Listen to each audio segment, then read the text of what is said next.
요즘 세상이 갈수록 참 빡빡하고 또 살벌하고 삭막하고 삶이 점점 힘들어진다, 그런 얘기를 많이 듣습니다. 이전보다 더 많이, 또 어쩌면 물질적으로 경제적으로 많이 성장한 우리 사회 안에 삶이 참 힘들어지는, 또 우리의 신문이나 언론을 보면 참 안타까운 이야기들이 계속 늘어갑니다.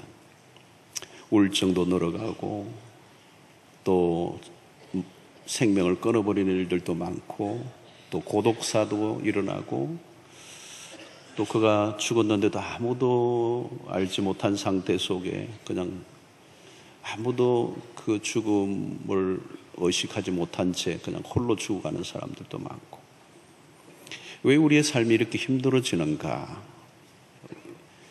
이것은 우리가 여러 관점에서 원인을 찾아볼 수 있겠지만 성경적 관점에서 찾아보면 답이 딱 하나예요. 그게 뭐냐면 공동체의 상실입니다.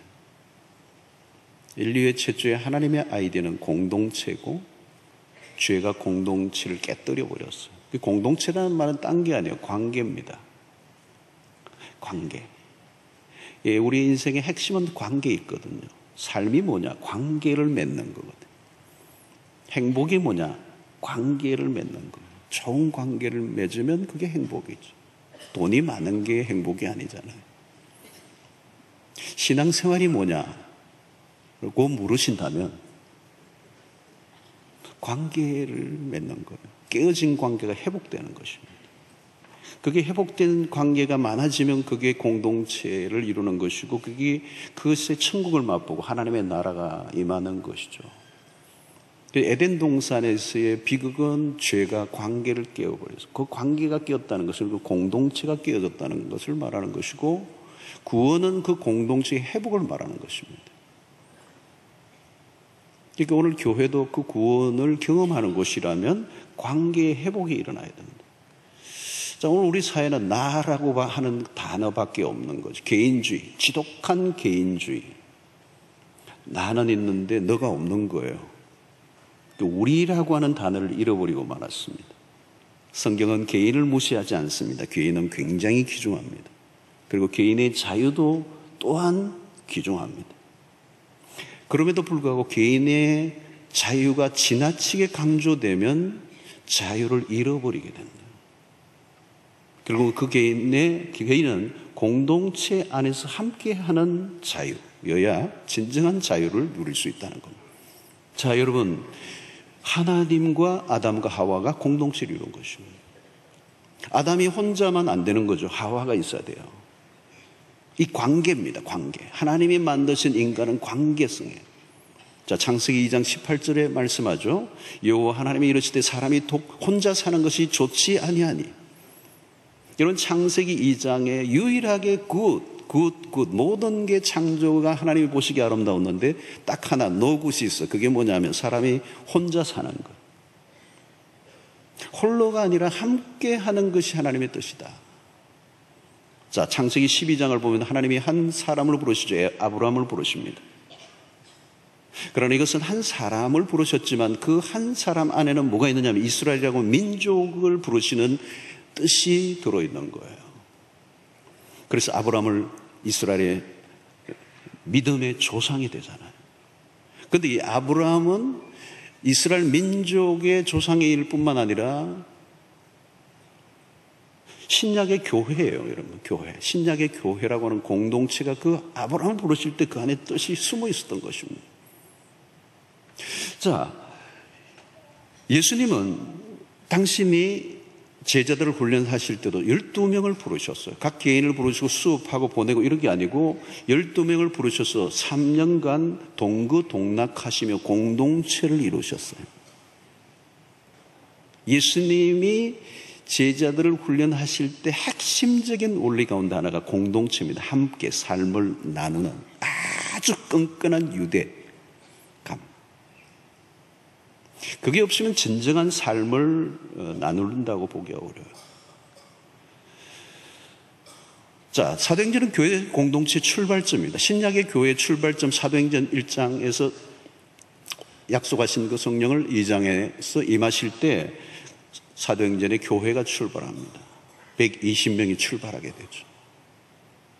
여러분, 기독교는 홀로 돌을 깨치는 종교가 아닙니다. 지리산이나 어디 탁 들어가가지고 용문산 같은 데 들어가가지고 돌을 닦는 게 기독교가 아니에요.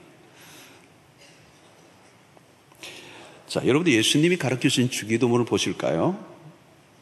주기도문의 첫 번째가 어떻게 됩니까? 하늘에 계신 우리 아버지요. 내 아버지여가 아니에요. 우리 아버지. 가끔 대표기도 하시는 분들 가운데 하나님 내 아버지요 그러는데 우리 아버지여라고 하셔야 돼요. 자기 아버지만 되면 어떡하겠어요? 우리 아버지예요. 우리 아버지.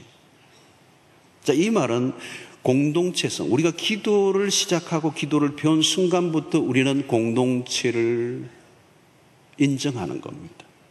나뿐만 아니라 우리 모두를 인식한 기도. 그래서 오늘날 우리에게 일용할 양식을 주시옵고 내 배만 채우는 게 아니라 우리에게, 우리의 공동체, 내 끼니를 채워주셔야 할 그 주님은 또 다른 이웃, 내 형제와 자매에게도 먹을 것을 주시옵소서가 들어가 있는 거예요. 그러니까 개인으로 기도할 수 없는 거예요. 어떤 면에서. 사도신경이 뭡니까, 여러분? 사도신경의 신앙의 고백을 하는 순간부터 우리는 이 신앙의 고백을 하는 모든 온 세계에 흩어진 그리스도인은 우리의 형제와 자매입니다. 공동체 안으로 들어갔다는 얘기예요. 십계명이 무엇입니까, 여러분? 하나님을 사랑하고 내 이웃을 내 몸과 같이 사랑하라. 공동체입니다. 공동체에게 주신 거예요.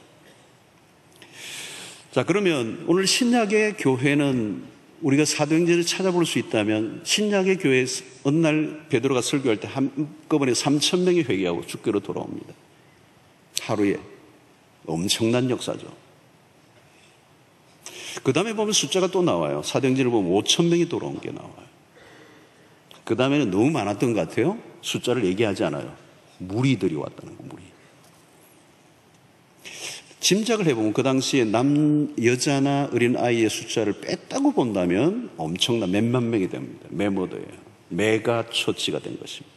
아마 어쩌면 초대 교회의 예루살렘의 교회는 수영로 교회보다 더 큰 사이즈의 교회였을지도 모릅니다. 갑자기 그렇게 된 거예요. 자, 그런데 사도행전을 보면 독특한 것을 발견하게 되는데 그렇게 수없는 사람들이 모였음에도 불구하고 사도행전의 표현들 보기에 사도행전에는 사랑이라는 단어가 한 번도 나오지 않습니다. 특이한 것은. 그런데 사랑을 한 것이 뚜렷하게 드러나는데 그것이 뭐냐면 한 마음을 같이 하여, 이 단어가 자주 나와요. 그리고 어떻게 합니까? 그들은 자기의 재산을 팔아 가난한 사람들을 나누어 주는 유무상통의 역사가 있고 그들 안에 핍절한 사람이 없었던 독특한 공동체가 시작이 됩니다. 이것은 세상에서 한 번도 보지 못했던 독특한 하나님의 공동체예요. 자, 오늘 46절을 보면 날마다 마음을 같이 하여, 그게 나오죠? 날마다 마음을 같이 한다는 거예요. 성전에 모이기를 힘쓰고, 자, 성전에 모이기를 힘썼다는 것은 이전에도 있었던 겁니다. 그 다음이 중요해요. 집에서 떡을 떼며.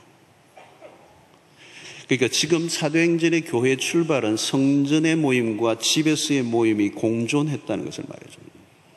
자, 집에서 떡을 떼는, 떡 뗀다는 말은 성찬의 집례입니다. 성찬입니다. 예수 그리스도의 몸을 먹고 피를 마시는 이 성찬이 일어났다는 거예요. 여기가 그 교회였다는 거예요. 이런 성전은 대그룹의 모임이라면 가정은 소그룹이에요. 성전과 가정, 공적 예배와 작은 단위의 모임이 공존했다는 것입니다. 신약의 교회들은 흩어진 그리스도인들이 세운 가정교회입니다. 성전이 따로 있는 게 아니에요. 구약시대에 예수님 오실 때까지는 성전이라고는 그 눈에 보이는 건물에 매여져 있었습니다. 그 안에서 드리는 행위만이 종교적 행위였습니다. 공간의 지배를 받았어요. 하나님과의 종적인 관계는 있었지만 횡적인 관계가 확인될 길이 없었던 시대예요. 자, 신약에 오면 성전이 뭡니까? 성전은 따로 있는 게 아니에요. 예수를 믿는 그리스도인들, 너희 몸이 곧 성전이다. 그런 관점의 신약의 교회는 어딜까요? 건물이 아닙니다. 여러분, 주일날 오늘 예배 드려서 여러분들이 오셨기 때문에 이곳은 교회입니다. 만약에 오늘 저는 서구의 교회들에 많이 보았어요. 건물은 딱 그 건물인데, 교회 건물인데 거기가 팔려서 술집이 되어버렸어요. 그것은 그 건물은 외형적으로는 교회이지만 술집이에요. 왜? 술 먹는 곳이 되어버렸기 때문에. 자, 오늘날 주일 예배를 드리고 흩어져 버리면 이 교회는 건물이 교회가 아닙니다. 자, 예배를 마친 순간부터 우리는 어떻게 돼요? 우리는 흩어집니다. 그 흩어진 사람들이 교회예요. 그리고 흩어진 그리스도인들이 모여 있으면 그곳이 교회예요. 작은 교회가 된다. 우리 교회는 뭘까요? 사랑방입니다. 그러니까 오늘 사도행전에서 일어났던 것은 두 가지가 공존했다. 공적인 예배가 있을 뿐만 아니라 가정에서 모였던 작은 그룹의 교회가 있었다는 거예요. 이 두 가지의 균형을 이룰 때 건강한 이 균형 잡힌 그리스도인이 된다는 거예요. 공동체에서 중적으로 오늘은 여러분 하나님에게 집중하는 시간이 어떤 면에서 오늘 이 공적인 예배는, 그러나 우리가 흩어져서 그리스도인들이 가정에서 모이는 예배를 드리면 소그룹 안에서 그것은 수평적 하나님과의 관계도 물론이지만 수평적 관계 속에 우리는 서로의 하나님을 만난 이야기들을 나누고 우리의 신앙을 서로 격려하고 우리의 한몸됨을 경험하는 것입니다. 자, 그런 관점에서 바울은 교회를 기가 막히게 비유했는데 그것이 뭐냐면 몸으로 비유한 것이에요. 고린도전서 12장 7절이죠. 너희는 그리스도의 몸이요 지체의 각 부분이라. 몸이란 하나의 신체 기관만을 말하는 게 아니죠. 우리의 눈과 코와 입과 귀와 목과 손과 발과 온 신체 기관이 다 연결되어져서 우리는 몸이라고 얘기합니다. 만약에 누군가 손가락 하나 딱 아니면 팔 하나만 몸이라고 얘기하잖아요. 그건 의족이라고 얘기하죠. 붙어 있는 거죠. 유기적인 관계, 뗄래야 뗄 수 없는 관계, 연결이 되어져 있고, 여러분 우리가 이 연결이 되어서 붙어 있을 때는 서로가 느끼게 되죠. 그래서 내 안에 어떤 것들이 아프면 우리는 그걸 느끼게 되고 그것을 품고 돌보고 섬기고 낫게 하려고 하는 이유는 그게 내 몸이기 때문에 따로 떨어져 분리되어 있지 않다는 거예요. 그래서 로마서 12장 4절로 5절에 우리가 한 몸에 많은 지체를 가졌으나 모든 지체가 같은 기능을 가진 것이 아니니 이와 같이 우리 많은 사람이 그리스도 안에서 한 몸이 되어 서로 지체가 되었느니라. 신자가 되었다면 어떤 형태로든 속해 있다, 연결되어져 있다는 거예요. 그 연결되어졌다라고 하는 것은 서로에게 책임이 있다는 얘기예요. 그것이 오늘 공동체 안에 실제로 경험하고 느껴져야 된다는 겁니다. 오늘 이런 예배, 공적인 수만 명이 모여있는 곳에서는 그걸 느끼기 어려워요. 어디서 느끼죠? 우리의 작은 그룹의 교회에서 느낀다. 사랑방에서 느낀다는 거예요. 우리는 서로 함께하고 있다는 것. 그리고 어떤 한 부분에 있고 우리는 서로가 기여하고 있고 서로가 깊이 사랑을 느끼는 관계. 우리는 서로가 필요한 존재. 싫다고 내칠 수 없는 관계. 그리스도를 머리로 하고 함께 연결된 생명체라고 하는 것입니다. 그래서 그 몸 안에 붙어 있을 때 우리는 하나님의 몸 안에서 주는 신비한 그 생명을 느끼게 되는 거예요. 여러분 그러지 않아요? 내가 어디 좀 아픈데도요, 내 몸이 건강해져 있으면 이게 저절로 회복이 돼요. 그죠? 회복이 돼요. 왜? 내 몸 안에 있기 때문에 이게 회복이 되는 거예요. 내가 건강해져 있으면 조금 아픈 부분이 있어도 다시 금방 나아버려요. 왜? 생명 안에 있는 힘이 있기 때문에. 그게 교회예요. 근데 그 교회를 실제로 경험할 수 있는 곳이 어디냐면 주일날이 아니고 소그룹 단위의 작은 단위, 우리 교회로 치면 사랑방 안에서 그걸 느낄 수 있다. 자, 여러분, 공동체의 삶은 위력이 있습니다. 함께 있는다는 것은 굉장한 축복이 있는 것입니다. 여러분, 공동체를 통하여 얻는 유익은 수없이 많아요. 환난과 핍박이 많았던 초대교회 안에서 그리스도인의 모임을 위기를 망하고 그 그리스도의 모임이 어떤 협박을 당할 때가 있었습니다. 그때 그리스도 공동체 안에서 무슨 얘기가 있느냐면 우리가 이렇게 힘들고 어려운데 잘못하면 모일수록 사람들에게 타겟이 되고 때로는 우리가 핍박받고 감옥에 갈 수도 있기 때문에 좀 환경이 나아지면 우리가 모이기로 하고 이제 모이지 말자라고 주장하는 사람들의 무리가 있었어요.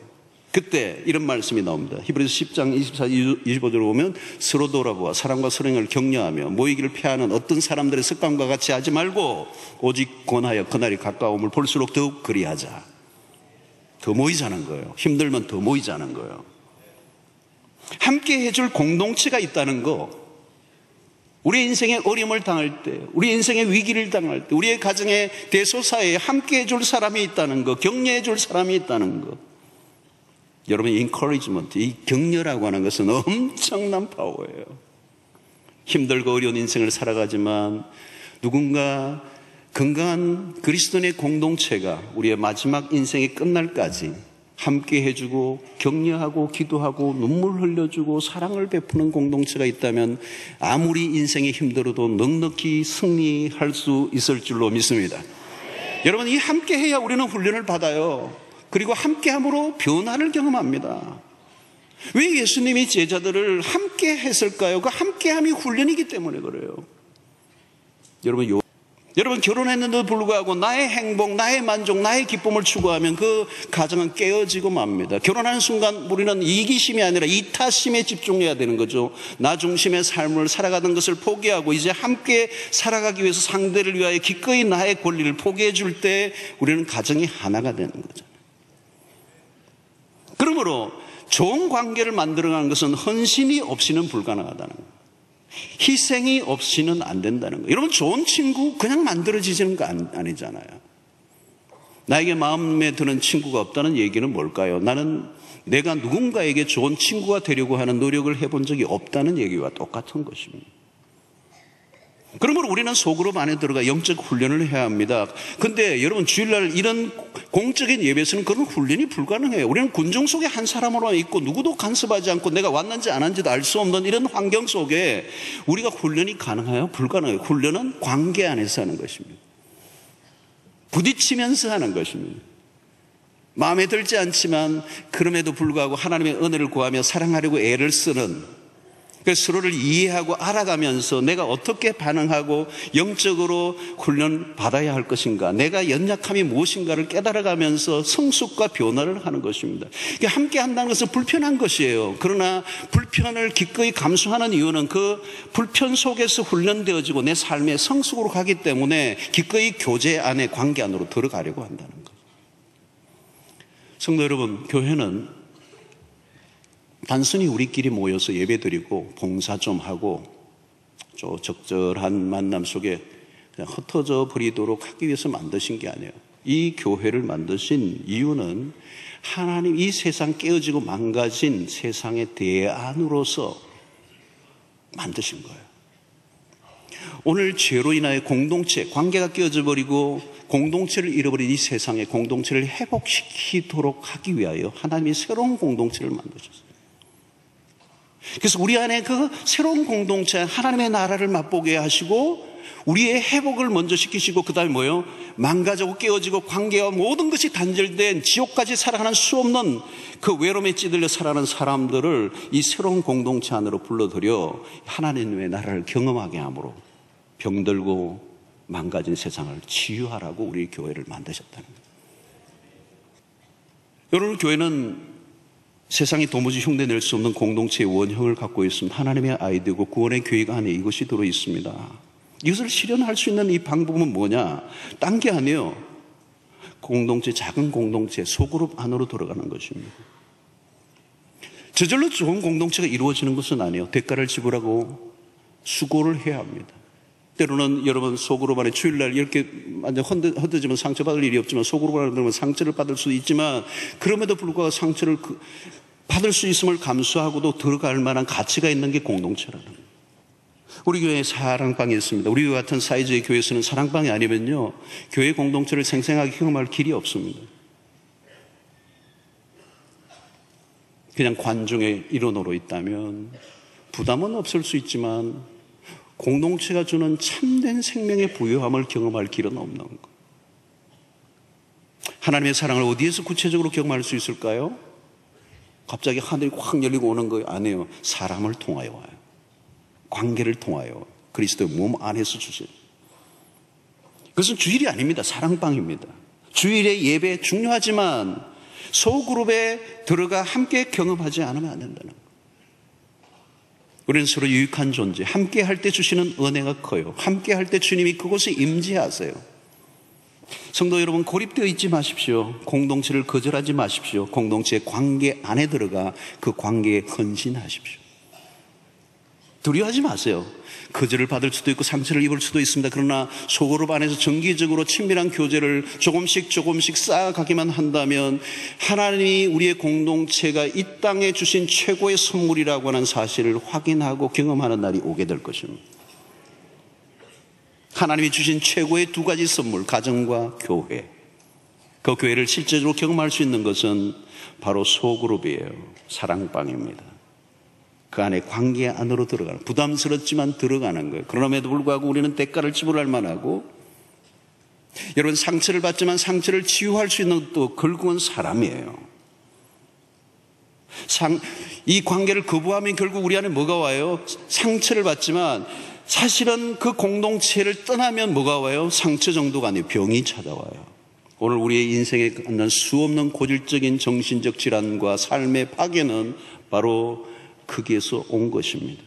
우리는 함께 더불어 세워가야 할 공동체로 하나님이 우리를 부르셨기 때문에 우리 모두는 반드시 소속해야 하고, 그리고 거기에 헌신해야 하고, 그리고 하나님의 나라를 확장하기 위해서 우리가 수고할 때 우리가 그리스도의 몸 안에 있는 신비로운 생명과 하나님의 은혜의 풍성함을 그 안에서 경험하게 될 줄로 믿습니다. 오늘 우리 교회 안에 수없는 믿음의 사람들이 소그룹 안에서 그 한 영혼의 문제에 다가가고 함께 기도하고 지혜를 짜고 사랑을 베풀고 그리스도의 몸을 세워가는 일들을 할 수만 있다면 그게 사랑방이에요. 소그룹이에요. 그게 집에서 떡을 떼며 순전한 마음으로 서로 교제하고 기쁨을 나누었던 초대교회의 원형. 진정한 교회는 소그룹 안에서 서로의 기쁨과 고통을 함께 느낄 수 있는 몸 안에, 그리스도의 몸 안에 들어가는 그것이 교회예요. 저는 소그룹만 건강하게 세워져 간다면 그것이 가능하다고 믿습니다. 10,000명, 10만 명이 돼도 소그룹이 건강한 소그룹이 있다면 그 교회는 건강한 그리스도의 몸을 세울 수가 있어요. 그걸 위하여 지금 제자 훈련도 하고 있어요. 성도 여러분, 이것은 나의 문제가 아니라 우리의 문제예요. 그리고 우리의 가정의 문제요, 우리의 민족의 문제로 연결되는 겁니다. 하나님의 이 우주를 통치하시는 그 뜻 안에는 가정이 있고 교회가 있어요. 사랑하는 성도 여러분, 편한 게 전부가 아니에요. 그리스도는 편한 게 우리의 삶의 목적이 될 수가 없어요. 불편하지만 그럼에도 불구하고 성경적 원리를 추구하며 적용하고 살아가고자 할 때 하나님이 그 안에 은혜를 주실 줄로 믿습니다. 왜 우울증이 이렇게 많아요, 여러분? 왜 이렇게 자살이 많은 거예요? 우리의 책임이에요. 교회가 교회되지 못한 거예요. 교회가 교회되지 못하는 것은 뭐냐? 그냥 구제하고 힘든 사람 돈을 도와주는 그런 게 아니에요. 중요한 것은 소그룹이 없으면 아무리 우리는 상담하고 아무리 사람들에게 뭘 도와줘도 해결길이 없어요. 건강한 공동체 안에 들어와야 돼요. 이것은 목자 한 사람만이 해야 될 것이 아니고 모두가 함께 속한 사람들이 함께 그리스도의 몸을 세우기 위해서 노력할 때 주님의 나라가 이 땅에 임할 것이고, 방황하는 수 없는 영혼들이 내가 찾던 곳이 바로 그곳이야. 여러분, 세상에 수 없는 갈등과 깨어짐과 고통을, 불행을 느끼고 있는 사람들이 찾고 있는 것은 주일날 이 예배이기보다는 평일날 세상의 한가운데서 가정에서 모여 따뜻한 주님의 그 은혜를 나누는 사랑을 느낄 수 있는 그곳, 외로움을 느끼지 않게 만드는 그곳, 내가 불행과 어려움을 겪었을 때 기꺼이 다가와 함께 해줄 수 있는 그곳이 교회예요. 그 하나님의 아이디어, 그 계획을 추구하며 살아갈 때 우리 모두가 함께 사는 은혜가 있게 될 줄로 믿습니다.